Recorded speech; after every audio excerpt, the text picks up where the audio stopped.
AI slop is saturating the internet, and things are becoming dramatic pretty quickly.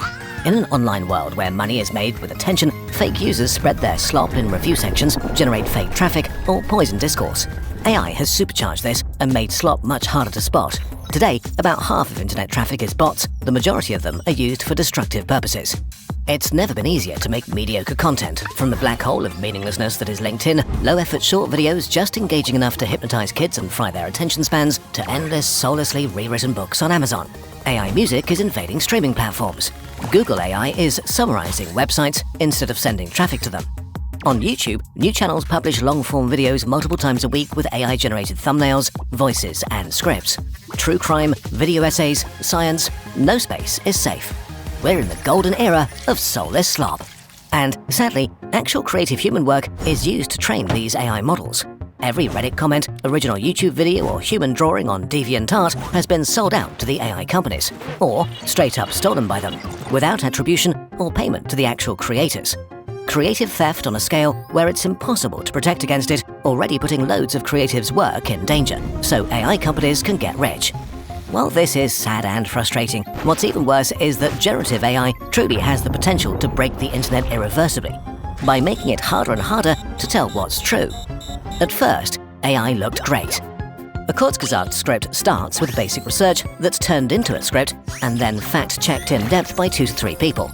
We try to confirm our info with what we deem trustworthy, ideally first-hand sources, ideally papers.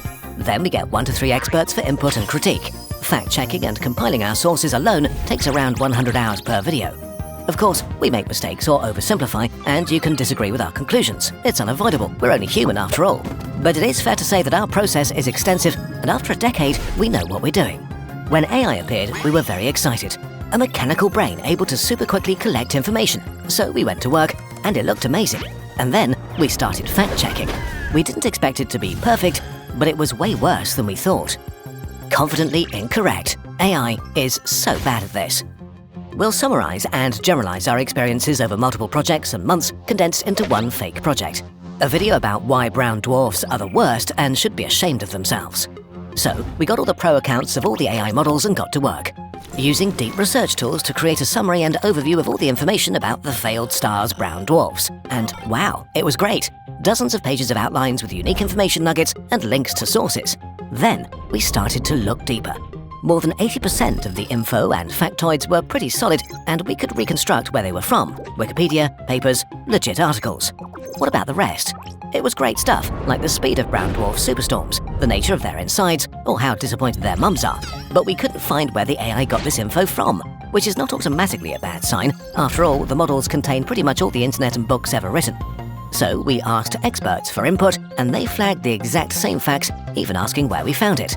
To fulfill its goal, to make us happy, the AI had invented or extrapolated information to make brown dwarfs more interesting than they really are. Like a bad journalist making up details to make a story hit harder or fit a narrative. Now we wanted to know more and dove in deeper, reading the seemingly more solid sources the AI had given us in full. One was an article from a news site written by a human journalist. Or was it? It had a very familiar structure and, surely purely coincidentally, read like what you get if a human slightly changes AI wording. An AI essay detection tool gave it a 72% match, so an AI article without sources used as a credible source for AI research. Which makes sense, since in 2025 there were already well over 1,200 confirmed AI news websites publishing massive amounts of AI-generated misinformation and false narratives.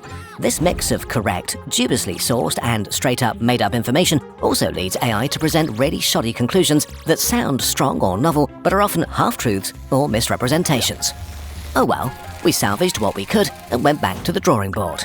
And after a few weeks, it happened.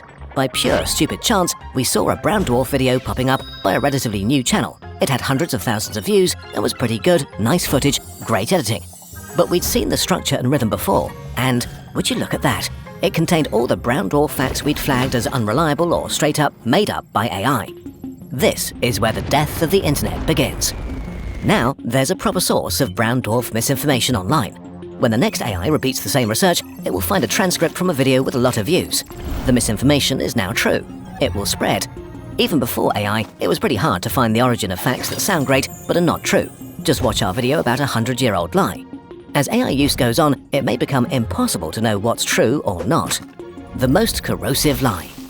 The problem with AI is how trustworthy it seems, how it's correct enough to seem super smart, and how incredibly confidently incorrect it is. Casually lying to your face, often very subtly. When you catch it lying, it immediately admits it, vows to never do it again, and then it does it again. As eloquent as current language models feel, there's nobody home. No greater intelligence or consciousness is talking back to you. Current AI is a very complex hammer that doesn't understand what it's doing or what nails are. But we're letting it add new shelves to the library of human knowledge. AI is changing quickly, so this may get better, but right now, it's pretty grim. Way too many people blindly trust AI.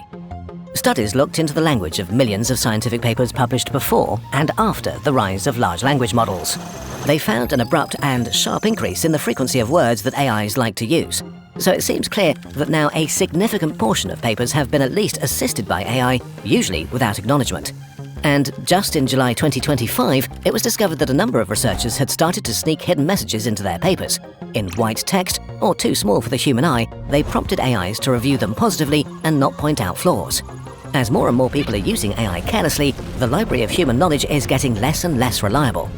Which brings us to the last part: how are we using AI? And will kurzgesagt survive the AI slop age? Will AI slop kill kurzgesagt and artists? On the internet, there's only one truly valuable resource: human attention. If current trends continue, it's not that far-fetched that cheap slop content, stuff just good enough, will soak up the majority of human attention. It could make us dumber, less informed, our attention spans even worse, increase political divides, and make us neglect real human interaction. If AI eats the majority of the attention pie, channels like ours will become unfeasible, or forced to downsize or use AI themselves to be able to compete. We don't want to play this game. How will we use AI? Like the Align tool in Adobe Illustrator. If you have a bunch of boxes and you want to line them up, you can do this manually one by one, or you can just select them, click Align, and have them perfectly aligned in an instant. It's the same with AI programming tools for animation, or using it as a faster Google alternative. AI is a helpful tool, but the creativity and integrity is still ours.